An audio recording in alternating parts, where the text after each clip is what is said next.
Okay, the LifeWeb initiative is it's an initiative to help facilitate financing for protected areas.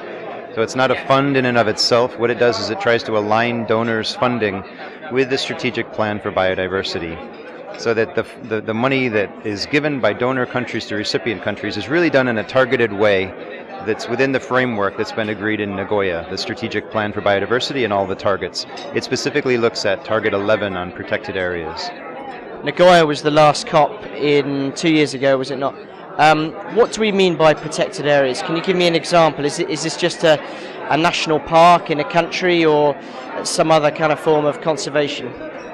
Well, there's a few definitions out there. The CBD has a definition which is very consistent with the IUCN definition, and it's actually quite wide-ranging. So it includes national parks, it includes areas with very strict nature protection, areas where humans are not allowed, either because the government says you are not allowed to go here, or because the local communities, in some sacred natural sites, for example, the people are not allowed to go into those areas. So very strict nature protection, all the way to the other end of the spectrum, which are areas where there's sustainable use. So communities are very reliant on, in most places in the world, on protected areas. So it's very wide-ranging. The idea of protected areas is all-encompassing. It includes areas where people live, forests, deserts, marine areas, in the high seas. It's all around the world. And LifeWeb helps channel the finance to help these areas. What does the finance actually go to do? Why do you need money to protect an area if you're just going to close it off to humans? Can't you just leave it by itself and see how it gets on? Well, first of all, we're not going to close the areas off. In fact, most of the areas of the world, most of the largest ones, are sustainable use areas. So these are areas that people are reliant upon for their livelihoods. So there's a lot of statistics out there that show the reliance on cities to protected areas, and also local communities who live either inside or out, or just around the protected area, and rely on the native the animals and the plants for their livelihoods, and as well as water and firewood, etc. So what is the finance for? The finance goes, at the moment there's a lot of projects in the LifeWeb portfolio which are about strengthening management. So this is money that will go to governments to strengthen the protected area capacity of their government. So some of it's going to national park management. Park managers need access to certain kinds of equipment to do their job. There's also some law enforcement that happens. There's a lot of capacity development as well that governments need money for. They need to be able to communicate with local communities. There's also projects where the money goes right to the local communities because they're actually the stewards of the land. So it helps them keep a closer eye on the natural resources in the area and be able to communicate with the government.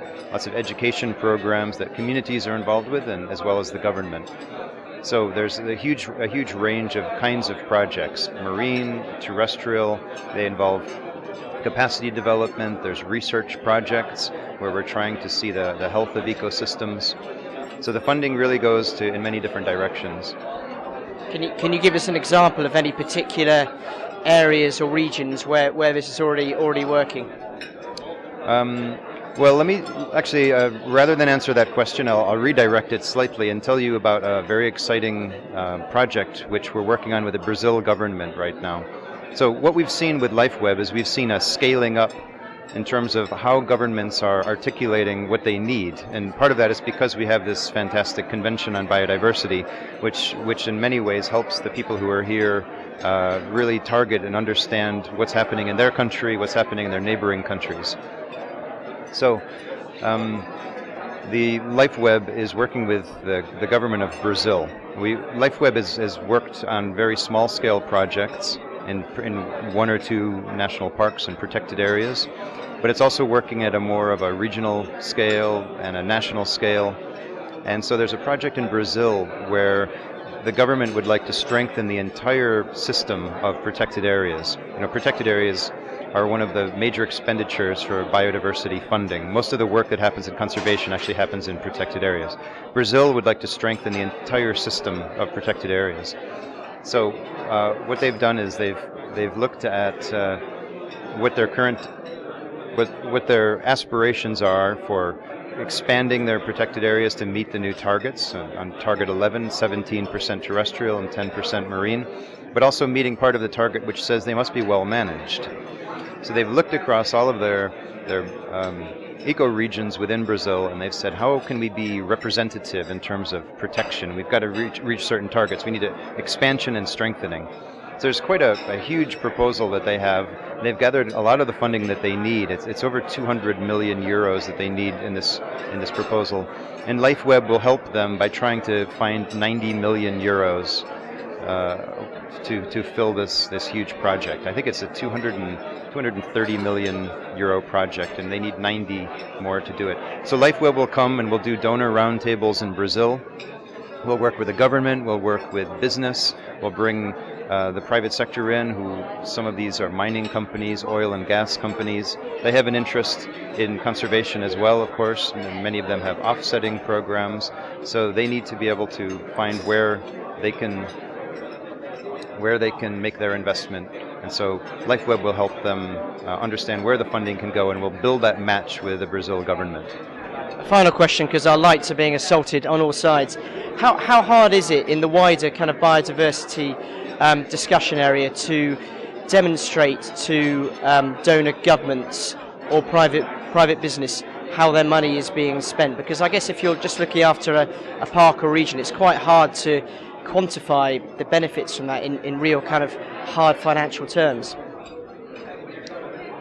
Well, there's a number of different ways that we monitor biodiversity. And very recently I was working at the UNEP World Conservation Monitoring Center, so they're responsible for all of these big global data sets. And so you, of course, can look at species trend information over time. You can look at the boundaries of the protected areas and how this changes over time, so coverage and species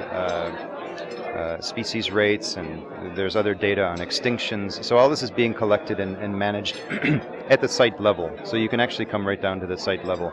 This is all global data. There's also site level data that managers are collecting, and they're encouraged, of course, through the program of work on protected areas of the CBD to also monitor their protected area systems. It's all very well articulated in this document, and many governments have taken this very far advanced, and they're going right down to the site micro scale and finding out exactly what's there and what the trends are over time. So it's becoming much easier to report back to donors how well their investment is doing. There's lots of systems now that help governments do that.